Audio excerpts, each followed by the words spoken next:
দরবারে যাওয়ার কথা আমিনুদ্দিন বলিনি, রব্বুল আলামিন বলেছেন কোরআন মাজিদের সূরা আন-নিসা আয়াত নাম্বার 64 তে আল্লাহ পাক স্পষ্ট করে বলেছেন, আল্লাহ বলেন আমি maaf করব, আমি আল্লাহ ক্ষমা করব, আমি আল্লাহ পাক তোমাদের জীবনের গুনাহ maaf করব, রহমত বর্ষণ করব।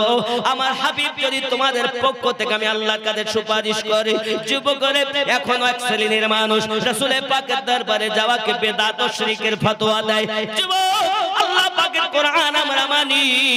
এই আয়াতে কারিমা মদিনার একজন ব্যক্তি আপনার কিনা তেলাওয়াত করার পরে বুঝেছেন যে আমি তো পাপী, আমি তো গুনাহগার, আমি তো জালিম, আমি তো অত্যাচারী, নিজের জানের প্রতি জুলুম করেছি, কত পাপ করেছি চোখ দিয়ে, কত পাপ করেছি হাত দ্বারায়, কত পাপ করেছি পা দিয়ে, কত পাপ করেছি জবান দিয়ে, কত আল্লাহর নাফরমানি আমি জীবনে করেছি। আল্লাহ পাক ওয়াদা দিয়েছেন রাসূল পাক যদি তোমাদের পক্ষ থেকে আমি আল্লাহর কাছে সুপারিশ করে আমি আল্লাহ তোমাদের গুনাহ maaf করে দেব। নিজেকে পাপী মনে করে মদিনার ওই সাহাবী, মদিনার ওই ব্যক্তি আমার নবী পাকের দরবারে রওনা দিয়েছেন। ও সোনা মানিকেরা, এই মদিনাতে যখন ওই ব্যক্তি হাজিরি দিয়েছেন, মদিনাতে পৌঁছানোর পরে আল্লাহর হাবিবের প্রিয় সাহাবায়ে কেরাম রিদওয়ানুল্লাহি তাআলা আলাইহিম আজমাইন আপনার কিনা সাক্ষাৎ লাভ করলেন। এমন সময়তে বলছেন ভাইজান আল্লাহর হাবিব কোথায় বলুন, আমি আমার নবীর দরবারে যাব।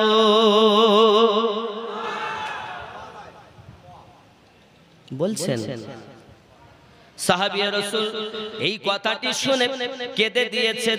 ভাই কে আপনি, কোথা থেকে এসেছেন, আপনি কি জানেন না আমরাই তো রাসূলের বিরহে পাগলের মতো হইয়া যায়।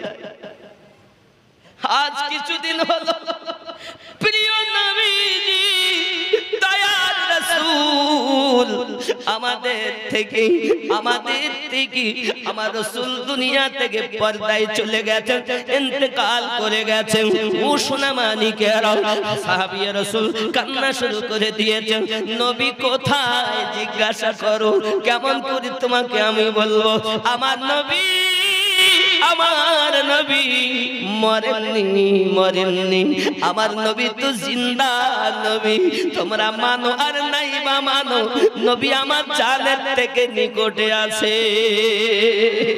এই সোনা মানিকেরা, এমনি সময় ওই মদিনার ব্যক্তিটি ডাক দিতে বলছেন, বলো না ভাই রাসূল পাককে কোথায় পাবো, কেন এসেছেন আপনি, কি জন্য এসেছেন আপনি? সঙ্গে সঙ্গে বলছেন ইতিপূর্বে কোন সাহাবী রাসূল জিজ্ঞাসা করতেন না, কিন্তু এখন জিজ্ঞাসা করছেন যেহেতু নবী আমার ইন্তেকাল করে গেছেন। ও সোনা মানিকেরা, এমন সময় বলছেন বলুন না কি জন্য এসেছেন? ওই ব্যক্তি বলছে একটাই কারণ, আমি আল্লাহ পাকের কোরআন মাজিদের সূরা নিসা আয়াত 64 তেলাওয়াত করেছি। আল্লাহ পাক ওয়াদা দিয়েছেন নবী যদি সুপারিশ করেন আল্লাহ পাক তার গুনাহ maaf করবেন, তার প্রতি রহমত বর্ষণ করবেন। তাই আমি আমার নবীর কাছে এসেছি, জানি সকল প্রকারের দুঃখীর দুঃখ আমার নবীর দরবার থেকে পূর্ণ হয়ে যায়, দুঃখীদের দুঃখ দূর হয়ে যায়, মনের বাসনা পূর্ণ হয়ে যায়। আদনা হয়ে যারা আসে নবীর দরবারে তারা আলা হয়ে যায়। সিদ্দিক আবু বকর এসেছে, আমার নবী তাকে সিদ্দিক বানিয়ে দিয়েছেন। ওমর এসেছেন, নবী তাকে ফারুক আজম বানিয়ে দিয়েছেন। উসমান এসেছেন, জিন্নুরাইন হয়ে গেছেন। আলী এসেছেন, হায়দার কাদ্দার হয়ে গেছেন। বেলাল এসেছেন, নবী আমার তাকে মসজিদ নববীর বানিয়েছে। জাহান্নামী যদি কেউ নবীর দরবারে আসে আমার আপনার নবী তাকে জান্নাতি বানিয়েছেন। পথ ভোলা যদি কেউ আসে আল্লাহর পথটাকে দেখি আল্লাহ ওয়ালা বানিয়ে দিয়েছেন। আমাদের নবী হলেন আল্লাহর প্রিয় দূত, আল্লাহর হাবিব। ওই হাবিবের মাধ্যম দিয়ে আমরা আল্লাহর পরিচয় পেয়েছি।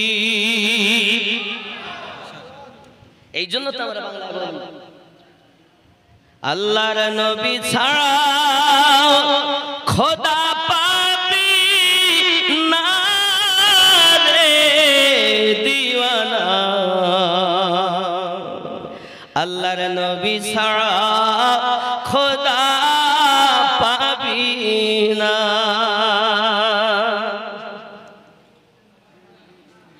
আগে যাও আল্লাহর নবীর দারে, গোলাম হও নত শিরে আল্লাহর নবী দিবেন খোদার ঠিকানা রে দিওয়ানা আল্লাহর নবী ছাড়া খোদা পাবি না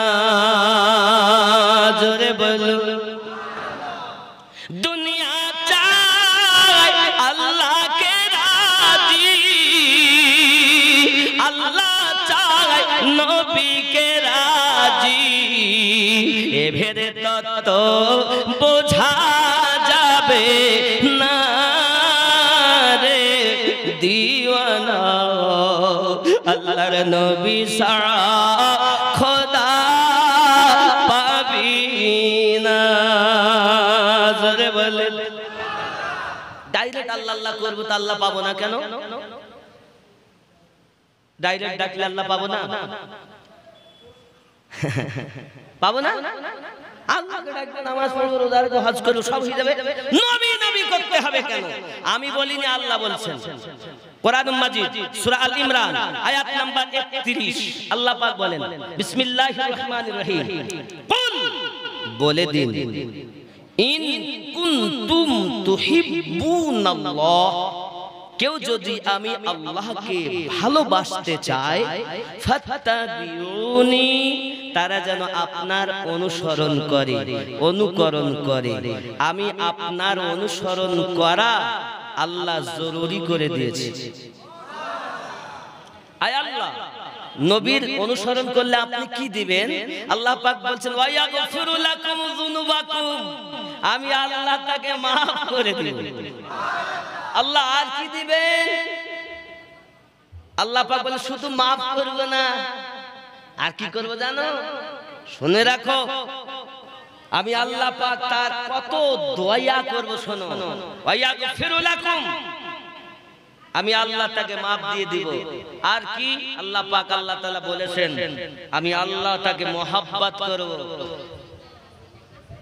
আমি আল্লাহ তাকে ফাত্তাবিউনি যদি অনুসরণ করো রাসূলের ইহবুকুমুল্লাহ আমি আল্লাহ তোমাকে ভালোবাসবো শুধু ভালোবাসবো না মাফও করব আর কি করবেন আল্লাহু গফুরুর রহিম আমি আল্লাহ তার প্রতি দয়ালু হয়ে যাব দয়া নাজিল করতেই থাকি তাহলে এখন যদি বলেন নবী মানবো না আমি ঘাড়ে লাঠি মারবো তোমার মন না চাইতে মেইনো না তাই তো আমি বলেছি আল্লাহ মানা নবী মানা না নবী মানলে আল্লাহ মানা হয় আল্লাহ মানা নবী মানা নয় নবী মানলে আল্লাহ মানা হয় এ কথা আমিনুদ্দিনের নয় আল্লাহ তাআলা কোরআন পাকে কয় আল্লাহ মানা নবী মানা নয় নবী মানলে আল্লাহ মানা হয়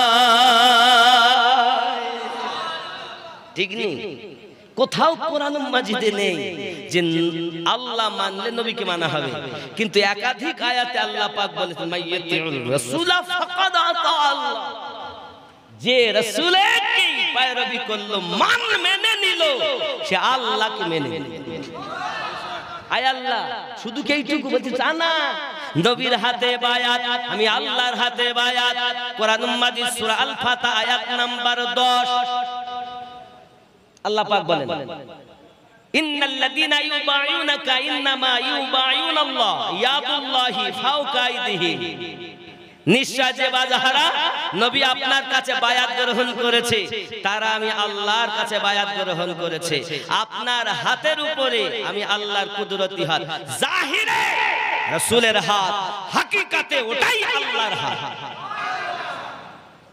শুধু তাই না নবীর দেখা আল্লাহর দেখা নবীর খেলা আল্লাহর খেলা জোরে বলে এখনো নবী চিনলে না যুবক, নবী ছাড়া উপায় নাই। আল্লাহ ধরবেন আর নবী ছুটাবেন, আর নবী ধরবেন তো কেউ ছুটাতে আসবে না। কারণ যাহা কিছু আল্লাহ বানিয়েছেন নবীর ওসিলাতে, জিবরাইল দূরে, মিকাইল দূরে, ইসরাফিল দূরে, ইসরাইল দূরে, সব দূরে। এখন আছে আপনার আমার নবী সিজদাতে পড়ে।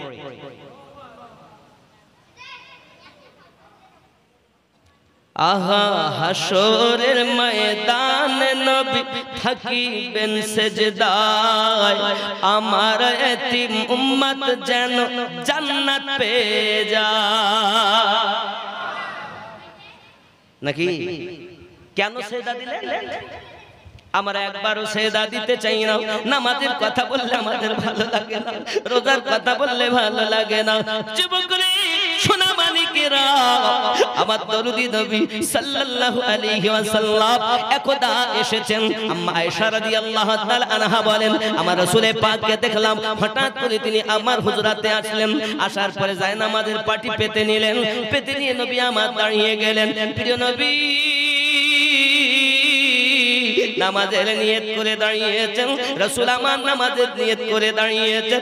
আমার নবী পাক এত কান্না কাঁদেন, টুকরি টুকরে কাঁদেন, টুকরি টুকরে কাঁদেন। আমি বুঝি না, আমি আয়েশা মনে করি, আমার মনে হচ্ছে যেন আমার নবীজিকে কেউ ব্যথা দিয়েছে, আমার হাবিবকে কেউ ব্যথা দিয়েছে, আমার রাসূলকে কেউ ব্যথা দিয়েছে। হয়তো কেউ বাপ হারা বলে গালি দিয়েছে, মা হারা বলে গালি দিয়েছে, বলে হয়তো কিছু বলেছে, নইলে আল্লাহ পাকের পক্ষ থেকে কোন ওহী নাজিল হয়েছে। এত কান্না কাঁদেন নবীজি, আমি আয়েশা আশ্চর্যান্বিত হয়ে গেলাম। নামাজ দাঁড়িয়ে দাঁড়িয়ে টুকরে টুকরে কাঁদতেছেন। দাঁড়িয়ে থাকার অনেকক্ষণ পরে নবী আমার কাঁদতে কাঁদতে আমি আয়েশা দেখতেছি, নবী আমার রুকুতে গেলেন, রুকুতে যাইয়াও টুকরে টুকরে কাঁদেন, এত কান্না কাঁদেন। আমি ইতিপূর্বে এমন কান্না করতে কখনো নবীজিকে দেখিনি। রুকু থেকে উঠলেন, সিজদাতে গেলেন, তবু আবার টুকরে টুকরে কাঁদতেছেন। এমনি করে নবী আমার নামাজটা যখন শেষ করেছেন, আমি আমার নবী পাকের কাছে হাত দুটো জড়ো করে বলি, ফিদাকা বি উম্মিহি ইয়া রাসূলুল্লাহ সাল্লাল্লাহু আলাইহি ওয়াসাল্লাম, আমার আব্বা আম্মা আপনার কদমে কুরবান। নবী গো, নবী গো, এই সোনা মানিকেরা, কোন সাহাবী রাসূল যদি আমার নবীজিকে কথা বলতেন, প্রথমেই বলতেন ফিদাকা বি উম্মিহি, পিতামাতা আপনার কদমে কুরবান হোক। ইয়া রাসূলুল্লাহ, ইয়া হাবিবাল্লাহ, ইয়া নবী আল্লাহ, ইয়া নূরাম মিন নূরিল্লাহ। এই মদিনার সাহাবী রাসূলদেরকে দেখো, যখনই ডাকতেন ইয়া রাসূলুল্লাহ বলে ডাকতেন, ইয়া হাবিবাল্লাহ বলে ডাকতেন। আমরা যখন ইয়া নবী সালামু আলাইকা পড়ি, আমরা কোনো শিরক বিদআত করি না গো, আমার নবী পাকের সাহাবায়ে কেরামদের অনুসরণ করি। তোমার প্রতি বেদাতের ফতোয়া, তুমি কি একবারও হাদিস পড়নি গো বাবা? রাসূলের পাক আম্মা আয়েশা বলেন, ফিদাকা বি উম্মিহি ইয়া রাসূলুল্লাহ সাল্লাল্লাহু আলাইহি ওয়াসাল্লাম, আমার আব্বা আম্মা আপনার কদমে কুরবান। হুজুর, আপনি এত কান্না কাঁদেন কেন? আল্লাহ পাকের কোনো ওহী অবতীর্ণ হয়েছে নাকি? নবী আমার বলেন, আয়েশা, আমি কি নবীজি আল্লাহ পাকের শুকরগুজার বান্দা হব না?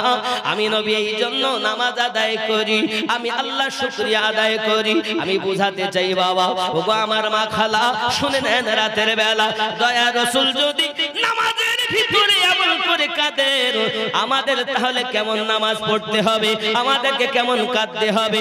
নবী আমার বলেন, আয়েশা, আমার নামাজ এই কারণে কাঁদি, আমার দেখে দেখে আমার উম্মত শিক্ষা নেবে। আর আমরা নামাজ পড়ি কেমন করে বলেন? ফাটাফাট ঠাকা ঠাকা। কেউ এসেছে আমাকে ডাকে, আমিনুদ্দিন ভাই বাড়ি আছে, তা আমার বেটা বেরিয়ে বলছে আব্বা বাড়ি নাই। কোথায় গেছে গো? তো বলছে বাজারে গিয়েছে। কখন আসবে? তো বলছে বলতে পারবো না কখন আসবে, তবে আজকে নাও আসতে, আবার কিছুক্ষণ পর হাজী জয়নুল আবেদিন 1000 টাকা আল্লাহ কবুল করুন। আবার কিছুক্ষণ পর একজন এসেছে, আমিনুদ্দিন ভাই বাড়ি আছে? তো আমার বেটা বেরিয়ে বলছে না গো, বাড়িতে নাই। কোথায় গেছে গো? তাহলে আব্বা ওই মসজিদে গেছে নামাজ পড়তে। কখন আসবে? 10 মিনিট বসেন, বাজারে গিয়ে কখন আসবে বলতে পারিনি, কিন্তু মসজিদে গিয়ে বেশি সময় থাকবে না এটা ভালো করে জানি। বুঝতে পারলেন? পৃথিবীর সব থেকে নিকৃষ্ট জায়গাটার নাম কি? সেখানে গেলে কখন আসবে বলা যাবে। আর পৃথিবীর সবচেয়ে ভালো জায়গাটার নাম, সেখানে গিয়ে ও বেশি সময় থাকবে না নাকি? এ বাপ, মসজিদে যদি আপনি যত সময় থাকেন, আচ্ছা আপনি কি বিনা উযুতে থাকেন? উযু যদি ভেঙে যায় তো আবার কি উযু করে আসে, বসেন না? বসেন না? কথা বলেন না? আমরা কখনো কেউ বিনা উযুতে মসজিদে বসি? যতক্ষণ যাই মসজিদে আমরা পবিত্র থাকার আপ্রাণ চেষ্টা করি। এইবার সুবিধা অসুবিধা মানুষ হতেই পারে নাকি বলে। এখন মসজিদে যদি আপনি নামাজ পড়েন একরকম সওয়াব, জিকির করেন একরকম সওয়াব, তেলাওয়াতে কোরআন করেন একরকম সওয়াব, কিন্তু আপনি কিছুই যদি না বলেন, শুধু বসেই আছেন, নিঃশ্বাস নিচ্ছেন আর ছাড়ছেন, প্রতিটি নিঃশ্বাসে 10টি করে নেকি, সেই মসজিদে সালাম ফিরিয়ে মানে জুমার দিন তো সালাম ফিরানো হয়ে গিয়ে মানে এ হাওয়া কোথাকার বলেন দিন? মক্কাতেও তাই, মদিনাতেও তাই। ফরজ হয়ে গেলে আর দোয়াও নাই, দোয়া নাই, দরমাতে আপনাকে নামাজ পড়তে দিবে না। মদিনাতেও তাই, মানে দোয়া নাই। ওই হাওয়া আমাদের দিকে এসেছে, বলছে হাওয়া আর দোয়া নাই, দোয়া নাই, হাওয়া এসে গেছে। আগে থাকতাম তো জুমার নামাজে মসজিদে মানুষ গিয়ে জুমার ফরজ হয়ে গেল, সুন্নাত ওয়াগেরা পড়ে ইমাম সাহেব আবার আলাদা করে দোয়া করতেন, দরুদ শরীফ পড়তেন, দোয়া করে বাড়ি আসতেন। আর এখন আর বসার সময় নাই, সব ব্যস্ত, সবাই ব্যস্ত, এত ব্যস্ত ও অবশিষ্ট নামাজগুলো পড়ে কিনা তার ঠিক নাই। এরা মাসে না নাই। আচ্ছা নামাজ পড়া ভালো না খারাপ? ভালো না? তা ভালো কাজে বলছো আর করতে হবে, তাহলে ভালো কাজে বাধা কে দেয়? শয়তান। শয়তান বাধা দেয়। আব্বা আমার, আমাদের সকলকে আল্লাহ পাক যেন তৌফিক দান করেন, সবাই বলি আমিন। আরো সবাই বলি আমিন। আবাজি আমার সোনা মানিকের, মদিনার ওই সাহাবী বুঝতে পারছেন, মদিনার ওই ব্যক্তি নিজেকে অত্যাচারী মনে করেছেন, মনে আছে? মনে আছে কথাটা? সাহাবীদের কাছে জিজ্ঞাসা করেন নবী কই? সাহাবী রাসূল বললেন নবী পাক ইন্তেকাল করে গেছেন, তাহলে আমার উপায় কি হবে? সাহাবী রাসূল বলেন এই আয়াতের ব্যাখ্যাতে আপনি পড়ে দেখবেন, এই আয়াতের ব্যাখ্যা পড়ে দেখবেন, সূরা নিসা আয়াত নাম্বার 64 আপনি পড়বেন, পড়ে দেখবেন মদিনার সাহাবীরা বলেন ও ভাইজান, আপনি যদি মনে করেন যে আমি মাপ পাইয়া নিতে চাই, তাহলে আমার নবী যেখানে শুয়ে ওখানে চলে যান। নবী মরে নাই, নবী জিন্দা। চললেন আমার রাসূল পাকের রওজা মুবারাকার কাছে। যদি জবাব বেদাত হতো, শিরক হতো, সাহাবী রাসূল কখনো যেতে বলতেন না। গেলেন আমার রাসূল পাকের রওজার কাছে, দায়া দায়া সে আপনার বলতে চাচ্ছেন দরুদি तेरे दरबार में आना मेरा काम है, मेरी बिगड़ी बनाना तेरा काम है। আপনার দরবারে আসা আমার কাজ, আর আমার বিগড়ি বানানো আপনার কাজ। মাজারের ভিতর থেকে আওয়াজ আসছে, মিশকাতে লেখা আছে, কি আওয়াজ আসতেছে? কদ গুফিরলাহ। মাজার থেকে আওয়াজ আসতেছে যাও আল্লাহ তোমাকে maaf করে দিয়েছে। যুবকের নবী আমার বলছেন মেরে দরবার में आना तेरा काम था और तुझे बख्शवाना मेरा काम है। कद गुफिरलाह, যাও তোমার মাফি হয়ে গেল। বোঝা গেল ইন্তেকালের পরও যে নবী উম্মতকে maaf করায়া নেন, তিনি আমাদের নবী নাকি? জীবদ্দশাতে তো এই হায়াতে জিন্দেগিতে তো প্রত্যেকের পেরেশানি নবীর ওসিলাতে আল্লাহ দূর করেছেন। যেমন আমার নবী পাক সাল্লাল্লাহু আলাইহি ওয়াসাল্লাম মসজিদ নববীতে আপনার খুতবা দিতে দাঁড়িয়েছেন, তখন মসজিদ নববী পাকা হয়নি বাবা। আমার নবী যখন খুতবা দিতে দাঁড়িয়ে গেছেন, হঠাৎ করে সাহাবী রাসূলদের মধ্যে একজন উঠে দাঁড়িয়েছেন, হুজুর মদিনায় পানি হয় না, হুজুর মদিনায় পানি হয় না, আপনি একটু দোয়া করুন যাতে করে পানি হয়। আমার নবী এই কথা বলেননি, আমি আল্লাহর বান্দা তোমরা আল্লাহর বান্দা, আমাকে বলো না আল্লাহর কাছে বলো, এ কথা আমার রাসূল বললেন না। বোঝা গেল নবী পাকের কাছে কোনো কিছু চাওয়া এটা বেদাত ও শিরক নয়, সাহাবীদের সুন্নাহ। বোঝা যাচ্ছে না? যাচ্ছে না? আমার আপনার নবী সাল্লাল্লাহু আলাইহি ওয়াসাল্লাম সঙ্গে সঙ্গে করলেন কি বাবা, হাত মোবারক উঠিয়ে দিলেন। হাত মোবারক যখন তুললেন, বাবা হাত তুলতে দেরি, পানি আসতে দেরি হলো না। আমার নবী পাকের কথা আল্লাহ পাক সঙ্গে সঙ্গে কবুল। বাবা আমার পানি শুরু হয়ে গেল, বাবা পানি পড়তেছে, দেখুন আমার রাসূল পাকের দাড়ি মোবারক ভিজে নিচে পানি পড়তেছে। ও যুবকেরা আমার, শুক্রবারে পানি, শনিবারে পানি, রবিবারে পানি, সোমবার পানি, মঙ্গলবার পানি, বুধবার পানি, আর পানি বন্ধ হয় না। জোরে কোন সুবহানাল্লাহ। না আপনারা তো জ্ঞানী মানুষ, আপনারা আমার বলুন, মদিনায় পানি নাই, আল্লাহ জানেন কি জানেন না? আল্লাহ জানেন না? পানির জন্য ঘর বাড়ি আপনার এবার এমন পানি হয়, পানি আর বন্ধ হচ্ছে না, ছোট ছোট ঘর বাড়ি ভেঙে পড়ে যাচ্ছে। আল্লাহ পাক জানেন কি জানেন না? দেখেন কি দেখেন না? আল্লাহ পাক দেখেন জানেন বলেন। এ খুশবু খুশবু, আগেরটা তো বলাই হয়নি, আর একটা এসে গেছে, বলবো না ছেড়ে দেবো? জোরে বলুন সুবহানাল্লাহ। খুশবু খুশবু মিঠা মিঠা দয়ার নবীজির নাম, রওজা ফুলের বাগান। খুশবু খুশবু মিঠা মিঠা দয়ার নবীজির নাম, রওজা ফুলের বাগান।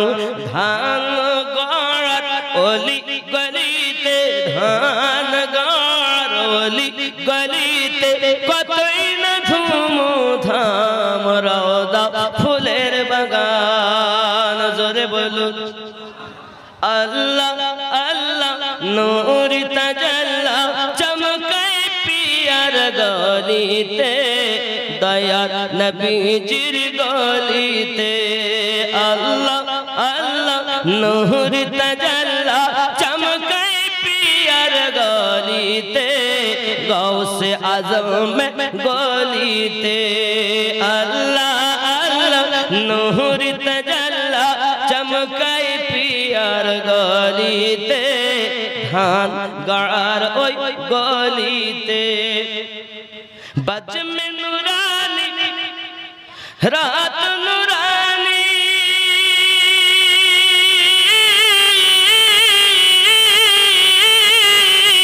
দেখো জান্নাতের বাগান, রওজা ফুলের বাগান। খুশবু খুশবু মিঠা মিঠা দয়ার নবীজির নাম, রওজা ফুলের বাগান। জোরে বলুন নজদি ওয়াহাবি, কেমনে যাবি দয়ার নবীর সামনে, মুখ দেখাবি কেমনে? নজদি ওয়াহাবি, কেমনে যাবি দয়ার নবীর সামনে, মুখ দেখাবি কেমনে? তোর নামাজ রোজা সবই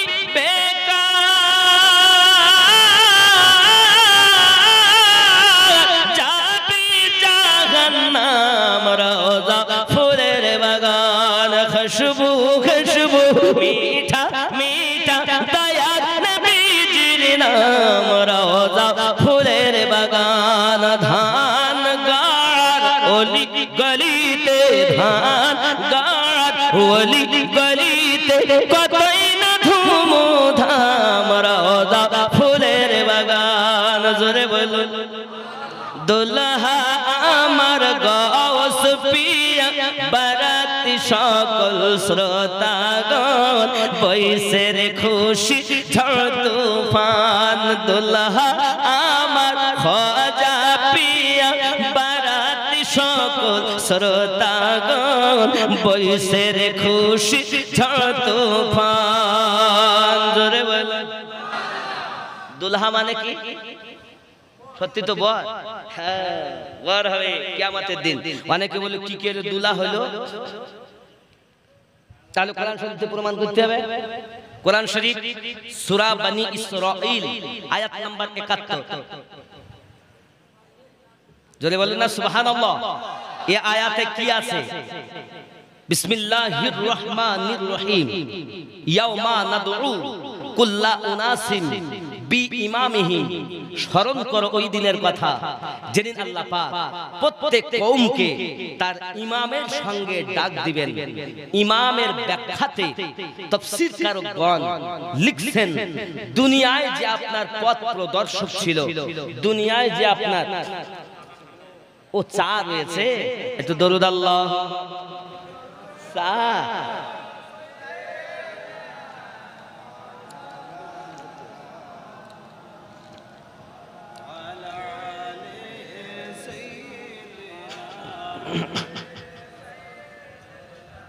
মাওলানা মুহাম্মদ সাল্লাল্লাহু তাআলা আলাইহি ওয়াসাল্লাম তাহলে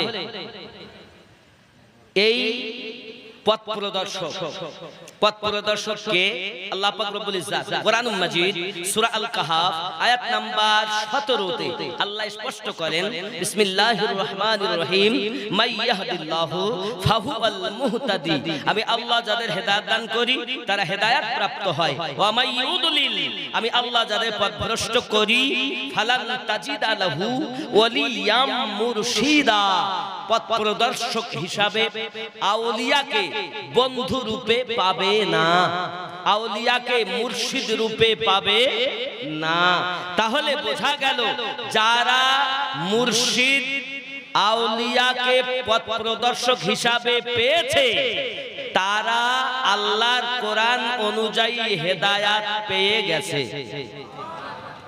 যারা বলে পীর ধরার দরকার নাই আল্লাহর কোরআন সূরা আল কাহাফ আয়াত নাম্বার 17 দিয়ে তারা সঠিক পথে নাই তারা বেঠিক পথে আছে তাদের নামাজ তাদের রোজা তাদের হজ তাদের যাকাত কোনো কাজে লাগবে না কারণ নামাজ ঈমান নয় রোজা ঈমান নয় যাকাত ঈমান নয় হজ ঈমান নয় এগুলো ঈমানদারের কর্ম ঈমান আলাদা যদি বলেন হুজুর আপনি প্রত্যেকটা কথা বলেন দলিল কই কোরআনুল মাজিদ সূরা হুজরাত আয়াত নাম্বার 14 49 নাম্বার সূরা 14 নাম্বার আয়াত আল্লাহ স্পষ্ট করেছেন আমি আগেই বলেছি মোল্লার কথা মানবো না আল্লাহর কথা ছাড়বো না বলবো না ছেড়ে দিব বলবো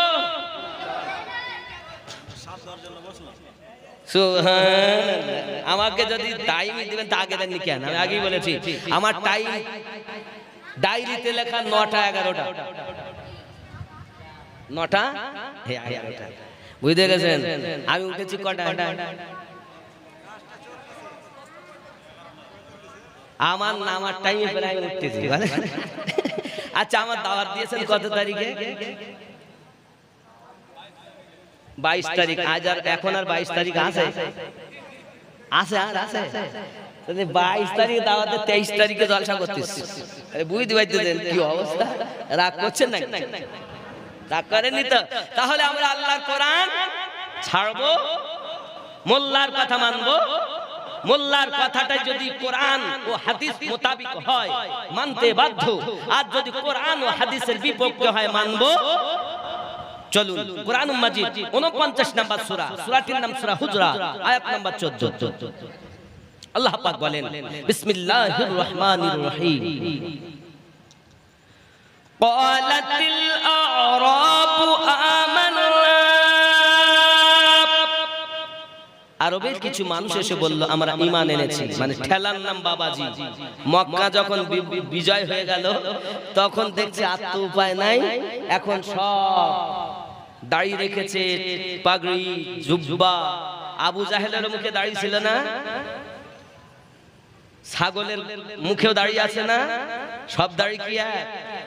আশিকদের দাড়ি আলাদা, দুশমনের দাড়ি।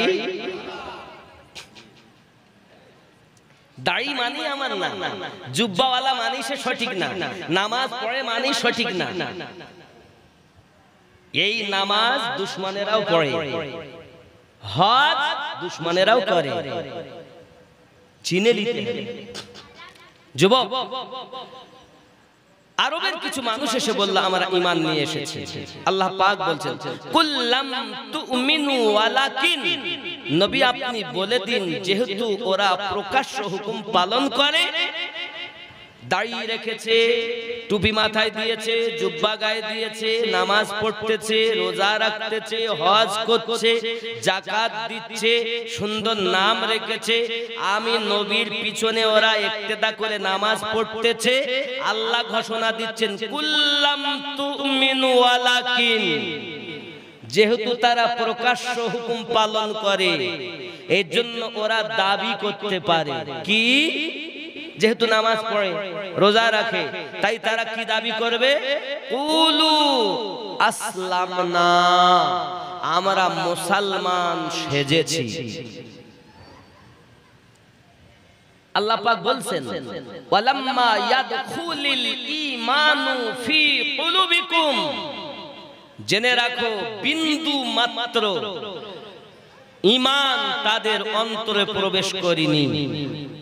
এই আয়াত দিয়ে বোঝা যাচ্ছে নামাজ ঈমান নয়, রোজা ঈমান নয়, যাকাত ঈমান নয়, হজ ঈমান নয়, দাড়ি টুপি ঈমান নয়, এগুলো একজন ঈমানদারের কর্ম, ঈমান और है।